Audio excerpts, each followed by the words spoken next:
Hi guys, welcome back to my channel. It has literally been a minute, but I'm finally back from my sabbatical, and during my time away I've been getting a lot of questions about my experience within my master's program, as well as whether or not I'd actually consider taking someone up for mentorship. So this video is actually where I get to address all those questions, but I'm actually not going to pretend as if I didn't just disappear for 3 months. And not only did I disappear, but my videos also disappeared. So I'm quickly going to address that quickly.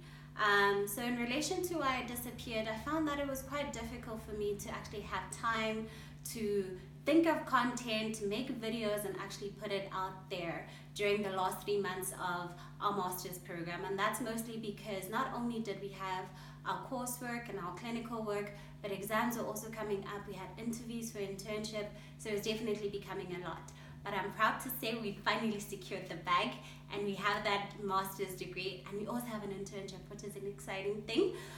But yeah, and in relation to my videos, they also disappeared because I started getting a lot of questions about some of the stuff that I was putting out there. People were asking for consultations, and I realized that in the actual videos, I didn't actually put a disclaimer to say that all the videos that I post are actually for psychoeducational purposes. So they should not be used for diagnostic purposes or anything like that.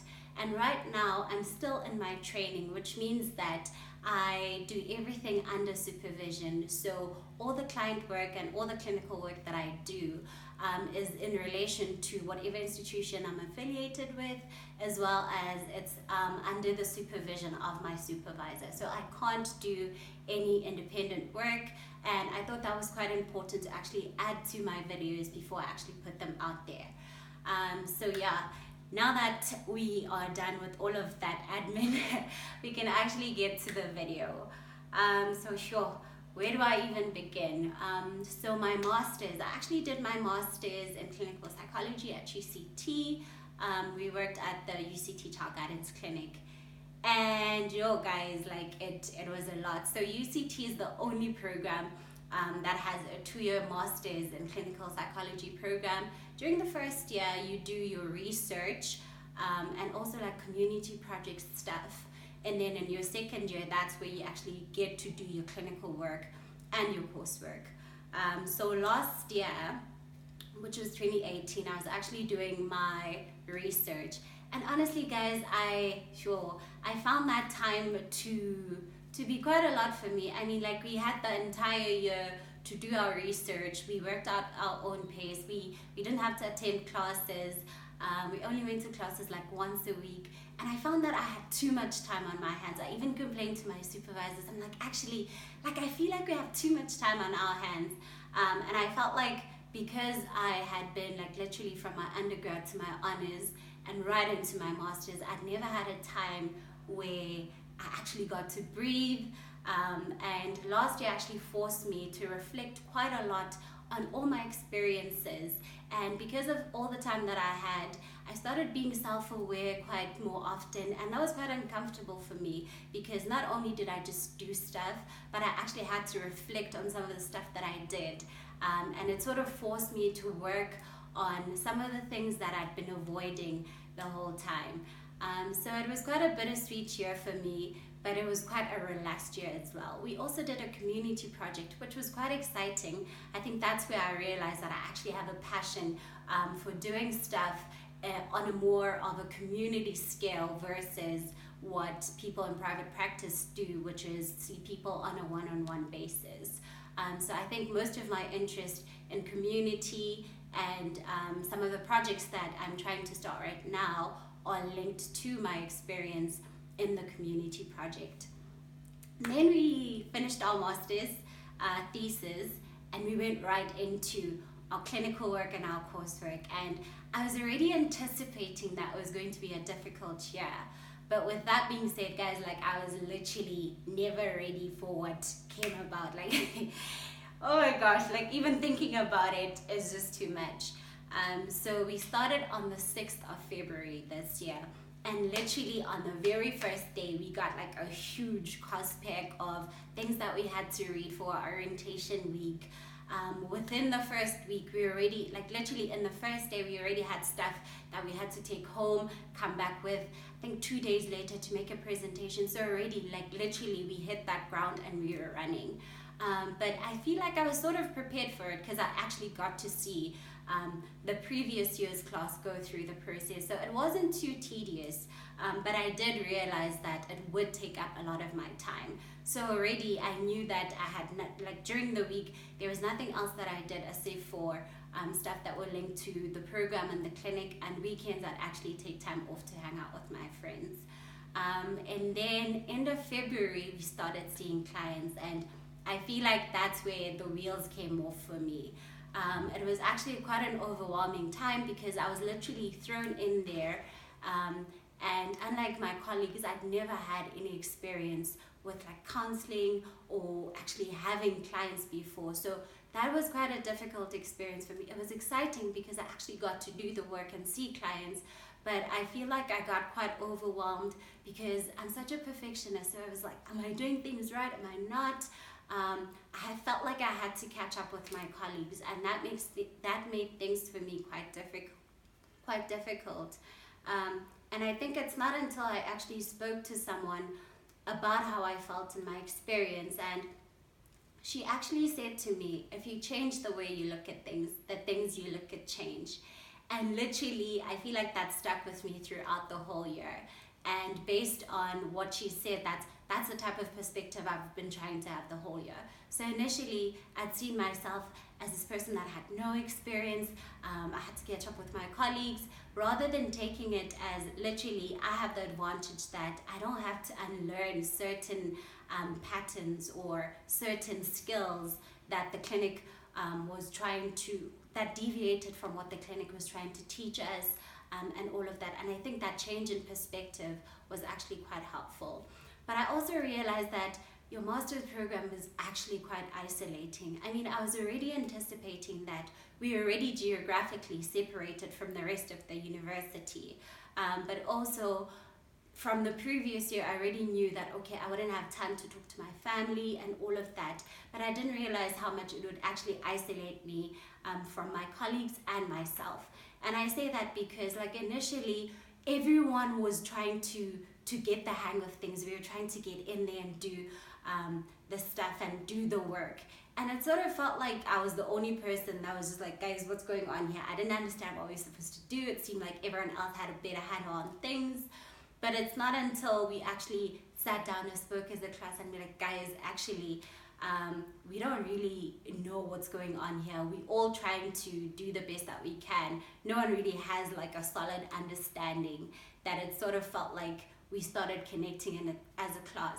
And I feel like because of having those shared experiences, literally your classmates in your master's program become your family, because they are the only people that can actually understand your experiences within the program. They understand what it is that you're actually going through. And another thing that actually happens in the master's program is that it's actually compulsory for you to attend therapy.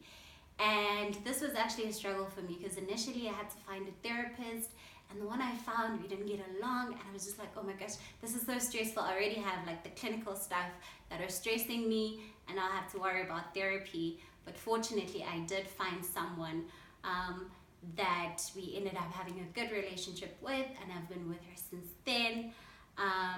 And another thing that I actually found difficult in my year is how you literally have to juggle your actual coursework, which is like any other degree. The workload is the same as any other master's program, but at the same time you have your client work as well as your own clinical work, and by that I mean your own therapeutic process.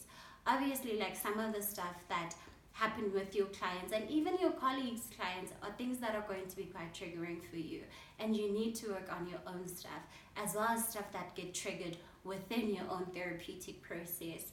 And I think finding a way of managing that and juggling that was quite difficult for me, and not having people that were not just my colleagues, but like my family and my friends that actually understood your experiences was something that was quite difficult for me. But somehow, like you literally managed to find something that works for you. For me, like approaching a complete stranger and actually talking to them about my experiences and the things that I was struggling with was something that was quite helpful for me. So yeah, and then what else? I think, yeah, and then that was the end of the first semester. And it was honestly quite a lot to take in. And it was quite difficult for me to juggle it. But also, I had an amazing supervisor, which actually made the experience a whole lot better. She was quite understanding. She knew what I needed at what point. And we actually worked very well together. So, also, your supervisory relationship is actually quite important because that's a space where you get to discuss your client work. Um, and if your supervisor is quite open enough, you also discuss like your experiences within the master's program, how you're finding it, things that you're struggling with, and that was quite helpful for me.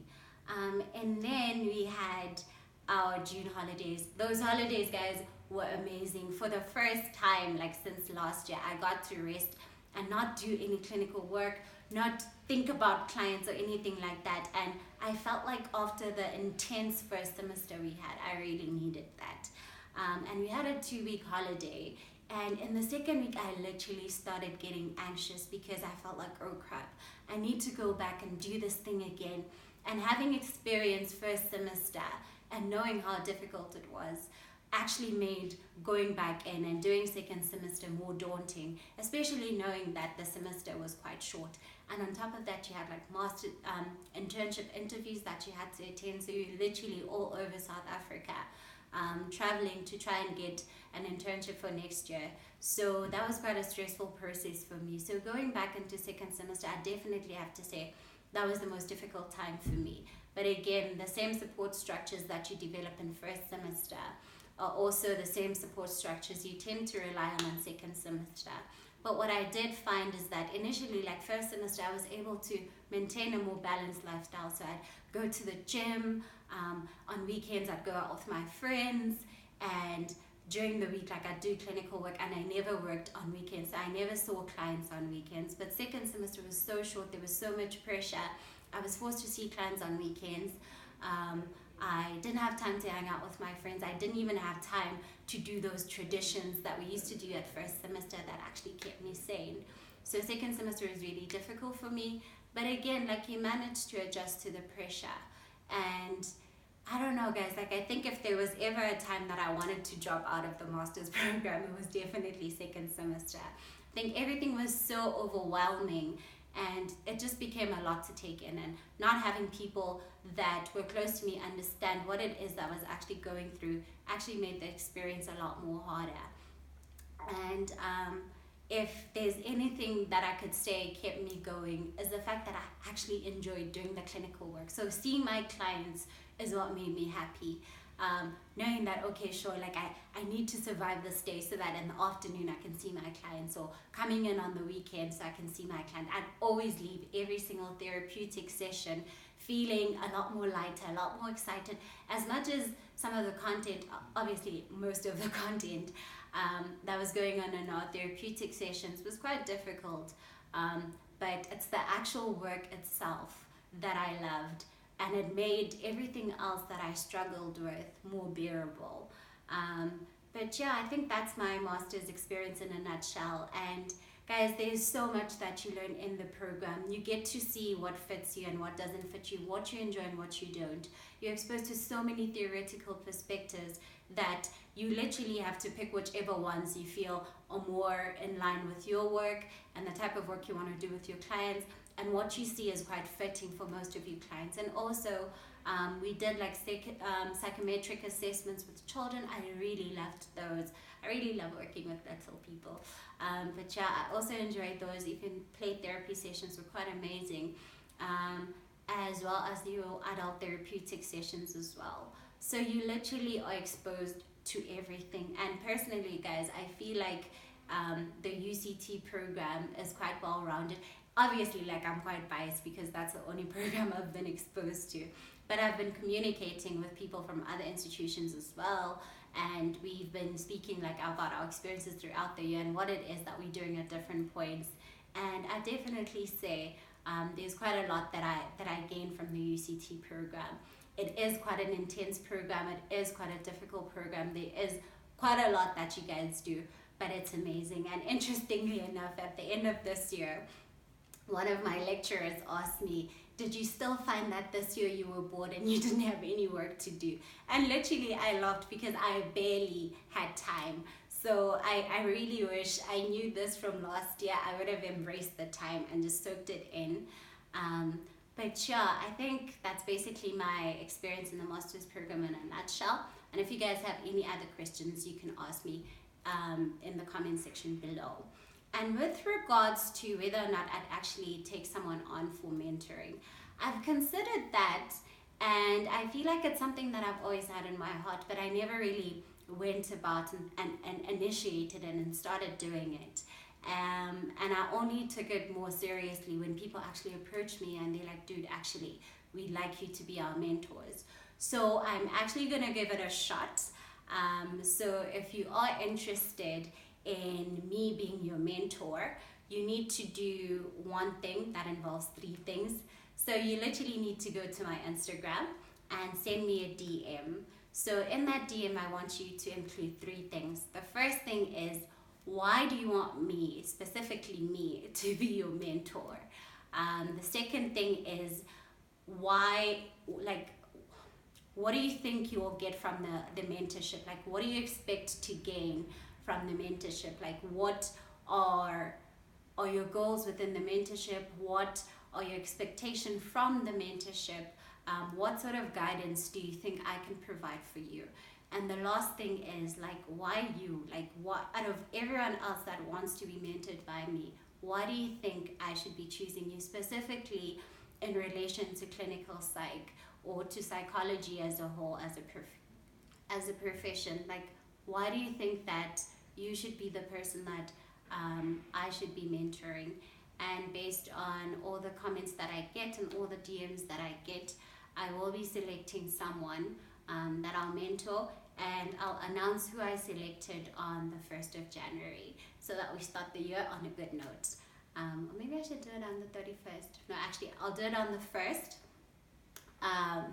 And yeah, so that brings us to the end of our video. Thank you so much for watching. If you guys have any questions, any comments, please do comment in the comment section below. And please don't forget to subscribe to my channel and hit that notification button so you don't miss out on anything.